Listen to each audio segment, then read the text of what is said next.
اور یہ ایک متفقہ ایک رائے تھی اور فیصلہ تھا کہ ہم 4-3 کا فیصلہ مانتے ہیں،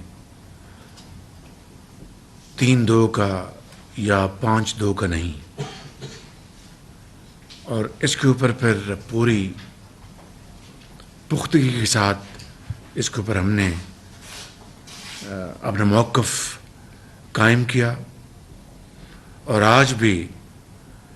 ہم سب یہ سمجھتے ہیں اور اس کو مانتے ہیں کہ فیصلہ 4-3 کا ہے۔ مگر سپریم کورٹ اس حوالے سے اپنے 3 رکنی بینچ کے ساتھ معاملات کو آگے لے کے جانا چاہتی ہے، تو اس بارے میں آج ہم پھر دوبارہ اکٹھے ہوئے ہیں تاکہ اس کے اوپر ہم اپنے پہلے فیصلے کو دوبارہ اس کا اعادہ کریں، اس کو ریٹریٹ کریں۔